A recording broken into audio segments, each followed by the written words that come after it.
우리가 보통 어떠한 사람에 대해 평가를 할 때 보통 한 두 가지로 나눠서 말할 수 있을 것 같습니다. 첫 번째는 정보로만 그 사람을 아는 겁니다. 그 사람에 대해서 이제 듣기도 하고 아니면 프로필을 보고 그 사람을 알 수 있겠죠. 이것의 장점은 무엇인가요? 그 사람에 대해서 빠르게 알 수 있는 겁니다. 그런데 단점은 선입견이 생길 수가 있습니다. 두 번째로 그 사람에 대해서 알 수 있는 것은 뭔가요? 체험으로 아는 겁니다. 내가 직접 경험을 통해 아는 것, 그게 더 정확하겠죠. 마찬가지로 예수님을 머리로만 알고 고백하는 것과 그 예수님을 체험을 통해 고백하는 것에는 어떤 차이가 있을까요? 모든 고백이 마음의 중심에서 나오는 건 아닙니다. 여러분, 예수님이 하나님의 아들 맞습니까? 아멘, 맞습니다. 예수님이 나를 위해, 우리를 위해 십자가에 못 박혀 죽으시고 부활하셨습니까? 아멘, 맞습니다. 이 사실을 정보만으로도 알 수 있습니다. 그리고 또한 세상 사람들도 잘 알고 있고요. 그리고 그렇게 말할 수도 있습니다. 하지만 진정한 고백이 될 수는 없습니다. 왜냐하면 진정한 고백에는 삶이 수반되어야 합니다. 삶이 따라야 합니다. 오늘 본문을 보면요, 예수님을 정확히 알아본 사람이 등장합니다. 이 사람은요, 예수님을 향해 하나님의 거룩한 자라고 고백합니다. 33절에서 34절을 보면요, 이 사람의 정체에 대해 알 수 있습니다. 회당에 더러운 귀신 들린 사람이 있어 크게 소리질러 이르되, 나사렛 예수여, 우리가 당신과 무슨 상관이 있나이까? 우리를 멸하러 왔나이까? 나는 당신이 누구인 줄 아노니 하나님의 거룩한 자니이다. 여러분, 아이러니합니다. 예수님이 누구인지 정확히 알아본 것은요, 귀신, 악한 영입니다. 참 특이한 건요, 영적인 존재는 영을 알아봅니다. 악한 영도 거룩한 영을 알아봅니다. 거룩한 영도 악한 영을 알 수 있습니다.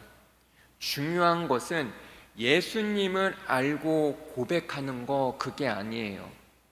바로 그 고백의 의도입니다. 왜 귀신이, 악한 영이 예수님을 하나님의 거룩한 자라고 고백하나, 그 의도가 무엇인가? 마찬가지입니다. 우리가 이 예배의 자리에 있는 거 물론 그거 중요합니다. 그런데 그 의도가 중요합니다. 왜 예배의 자리에 있는가? 형식적으로 예배의 자리에 있는가? 의무감으로 예배의 자리에 있는가? 어쩔 수 없이 이 자리에 있는가? 그 의도가 중요합니다. 아니면 내 마음 가운데 간절함이 있어서 예배의 자리에 있는가?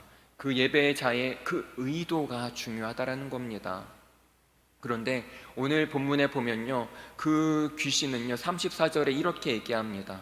나사렛 예수여, 우리가 당신과 무슨 상관이 있나이까? 우리를 멸하러 왔나이까? 이런 겁니다. 이 예수가 나와 무슨 상관이야? 나에게 손해 끼치려고? 귀신은 예수님과 상관없는 자신만의 영역을 갖기를 원합니다. 즉, 내 영역을 멸하지 말라고 합니다. 여기서 알 수 있는 건요, 예수님의 정체와 예수님의 그 능력을 알고 공개적으로 고백해도 그 말씀에 순종하지 않는, 즉 삶이 따르지 않는 사람은 예수님의 사람이 아니라 세상에 속한 사람이다. 예수님과 상관없는 사람, 관계없는 사람이라는 겁니다. 그리고 두 번째, 예수님을 하나님의 아들이라고 고백하는 사람이 등장합니다. 여러분, 예수님이 하나님의 아들 맞습니까? 아멘, 맞습니다. 그런데 이 고백을 누가 하나요? 41절에 이렇게 나옵니다. 여러 사람에게서 귀신들이 나가며 소리질러 이르되 당신은 하나님의 아들이니이다. 예수께서 꾸짖으사 그들이 말함을 허락하지 아니하시니 이는 자기를 그리스도인 줄 알미러라. 또 다른 귀신이, 악한 영이 예수님을 심지어 이제는 하나님의 아들로 고백합니다. 그런데 예수님이 그 고백을 어떻게 여겨주나요? 기뻐하십니까? 반겨줍니까? 아니요, 꾸짖어내시고 쫓아내십니다. 왜 그럴까요? 단순히 귀신이라기보다도 여러분, 왜 그럴까요? 그 귀신의 특징이 무엇입니까? 사람에게 들어가서 괴롭히기 때문입니다. 아무리 입술로는 하나님의 아들이라고 고백해도 삶이 따르지 않아요.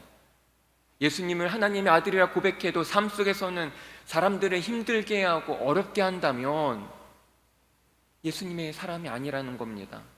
그러기에 예수님은 그 귀신의 고백을 인정하지 않습니다. 이 악한 영들의 고백을 보면 잘못된 고백은 없습니다. 이 첫 번째 악한 영의 고백, 하나님의 거룩한 자이니이다. 이 의미는 하나님에게 보내심을 받았으며 거룩한 영이라는, 즉 성령의 기름 부음을 받은 그리스도 메시아라는 뜻입니다. 우리가 이러한 고백을 한다면 우리도 거룩한 영, 성령 충만함에 따라 살아야 합니다. 그러기 위해서는 내 안에 성령님이 주시는 마음과 그 음성에 제대로 반응을 순종을 해야 합니다. 여러분, 성령 충만이 무엇이라고 했습니까? 단순히 기도를 몇 시간씩 해야 되고 성경을 수십 번 통독해야 되고 성경을 꿰뚫어야 되고 그래야만 성령 충만이 아니라 성령님이 내 안에 계실 때 성령님이 나에게 주시는 마음에 사랑해라, 용서해라, 참아라, 기뻐하라, 감사해라, 절제해라, 큐티해야지, 기도해야지, 그 마음을 주실 때 거기에 내가 순종으로 반응하는 거, 그것이 바로 성령 충만입니다. 그러기에 성령 충만은 교회를 오래 다녀야만 받는 것이 아니라 초신자도 성령 충만함 받을 수 있고요, 유치원생도 성령 충만함 받을 수 있습니다. 그리고 두 번째, 이 악한 영의 고백은 무엇이었나요? 하나님의 아들이니이다. 이 말은 맞는데 예수님이 왜 꾸짖으시나요? 귀신들이 이 고백을 한 이유는 예수님이 무서워서. 귀신들의 하나님의 아들이라는 이 고백의 의도에는 예수님을 무력, 억압으로 통치하는 왕의 의미입니다. 여러분, 예수님은 편이 나뉘어서 한쪽을 무력화하는 정치적 메시아가 아닙니다. 예수님은 모든 이들을 위해 죽기까지 사랑하시는 하나님의 아들입니다. 디모데전서 2장 4절에 보면 이런 말씀이 있습니다. 하나님은 모든 사람이 구원을 받으며 진리를 아는 데 이르기를 원하시느니라. 예수님은 자비롭고 긍휼하시며 우리를 죽기까지 섬기시고 불쌍히 여기시는 예수님입니다. 그러한 예수님을 무력으로, 억압의 예수님으로 생각하면 안 됩니다. 그렇다면 여러분, 나는 어떤지 돌아봤으면 좋겠습니다. 여러분은 예수님을 어떻게 고백하고 있습니까? 그리고 나는 예수님과 요즘 어떠한 관계를 유지하고 있습니까? 여러분은 예수님을 진심으로 믿고 신뢰하는 관계입니까? 그렇다면 믿음의 관계라는 것이 무엇인가요?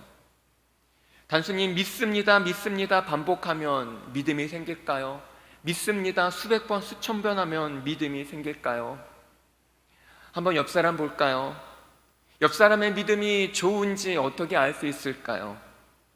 헌신을 많이 하면 믿음이 좋을까요? 찬양팀을 하면 믿음이 좋을까요?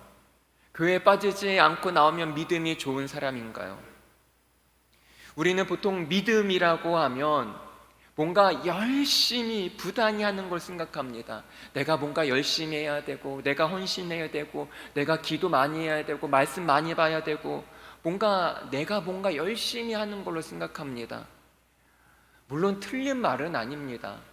그런데 그것이 믿음의 전부라고 생각할 때 나중에 어떻게 될까요? 지칩니다. 낙심하고 상처를 받고 번아웃되고 심지어 잠수를 타기도 합니다. 그렇다면 여러분, 믿음이란 무엇일까요? 일방이 아니라 바로 쌍방입니다. 내가 열심히 예수님을 믿는 것처럼 예수님은 그 이상으로 나를 믿고 나를 신뢰하십니다. 나를 지지하고 나를 응원하십니다. 늘 내 편에서 나를 도와주십니다. 그러기에 믿음은 일방이 아니라 쌍방입니다. 그렇다면 어떻게 해야 예수님과 온전한 믿음의 관계를 맺을 수 있을까요? 그것을 두 가지 나누고 마치겠습니다. 첫 번째, 따라하겠습니다. 성령의 사람이 되자. 성령의 사람이 되자. 고린도전서 12장 3절에 보면요, 이런 말씀이 있습니다. 그러므로 내가 너희에게 알리노니 하나님의 영으로 말하는 자는 누구든지 예수를 저주할 자라 하지 아니하고 또 성령으로 아니하고는 누구든지 예수를 주시라 할 수 없느니라. 여러분, 오늘 본문에 나오는 귀신에게는 아주 재미있는 사실인데 성령이 그 안엔 거하지 않습니다. 이들의 고백은 100% 맞지만 성령의 역사하심이 없는 고백이에요. 그러나 예수님을 믿는 우리에게는 성령님이 거하십니다. 그분은 우리 안에 왔다 갔다 하지 않아요. 내가 죄를 지으면 성령님이 떠나시고 그러지 않으세요.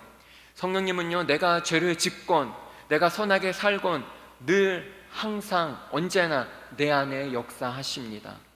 그러나 내가 세상의 분주함으로 또는 죄로 인해서 내 안에 거하시는 성령님을 인식하지 못할 때가 많다라는 거죠. 그러면 내 안에 계시는 성령님에 대해서 무감각해집니다. 그러한 상태가 오랜 시간 지속되면 성령님은 소멸될 수가 있습니다. 완고하고 완악하고 비판하고 지적하고 정죄하고 험담하는 그 영혼 안에 성령님이 더 이상 거하실 수가 없습니다. 만약에 이러한 상태에 있다면 자신의 완고해지고 무감각해진 것을 깨닫고 돌아가야 합니다.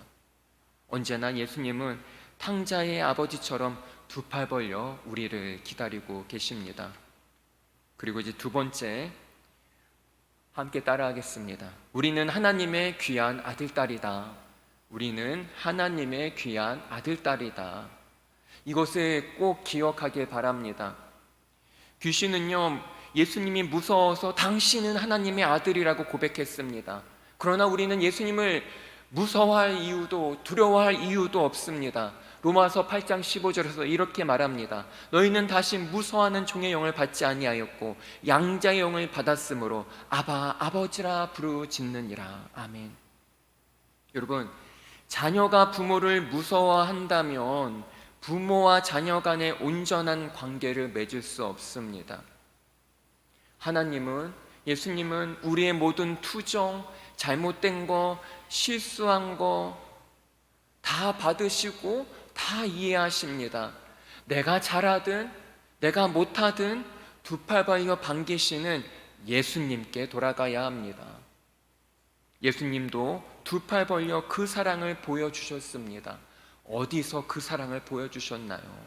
바로 십자가에서 두 팔 벌려 못 박혀 죽으심으로 나를 얼마나 사랑하시는지 정말 두 팔 벌려 사랑하는 것을 보여주셨습니다. 늘 항상 우리는 그래서 예수님께 돌아가야 합니다. 형식적인 신앙생활, 형식적인 고백에서 벗어나야 합니다. 예수님께로 돌아가야 합니다. 그러기 위해서는 두 가지가 필요하다고 했습니다. 성령의 사람이 되는 것입니다. 내 안에 계시는 성령님이 주시는 마음에 순종하고 따르는 삶, 그것이 바로 성령 충만한 삶입니다. 그리고 두 번째, 우리는 하나님의 너무나도 귀한 아들, 딸입니다. 전지전능하시고 무소부지하시고 시 공간을 초월하시고 다스리시는 하나님의 자녀가 누구인가요? 바로 우리입니다. 그 하나님이 나의 삶을 지지하고 응원해 주십니다. 그 하나님의 사랑의 증거가 예수 그리스도의 십자가입니다. 십자가에서 예수님이 두 팔 벌려 하나님의 사랑을 보여주셨습니다. 그 사랑을 오늘날 지금 성령님이 내 안에서 증거하시고 확증하십니다. 모든 형식적인 것에서 돌아서서 온전히 예수님께 돌아가야 합니다. 그래서 그 사랑을 한 주 동안 입술과 삶으로 고백하는 믿음의 청년이 되게 간절히 소망합니다. 우리 기도하고 함께 찬양의 시간 갖도록 하겠습니다. 아버지 하나님, 우리의 예배가 형식적인 예배가 되지 않게 하여 주시옵소서. 자리만 차지하는 예배, 의무감으로 드려지는 예배가 아니라 늘 주님 안에서 우리의 영혼이 성령 충만함으로 주님을 향한 간절한 갈급함으로 드려지는 예배가 되기 원합니다. 주님, 우리들 마음을 어루만져 주셔서 성령님께서 늘 매 순간순간마다 우리들 마음 가운데 주님을 따르고자 하는 열심을 허락하여 주시옵소서. 그리하여 세상을 거슬러서 믿음을 따라가고 믿음으로 승리하는 복된 청년들 되게 하여 주시옵소서. 감사합니다. 예수 그리스도의 이름으로 기도합나이다. 아멘.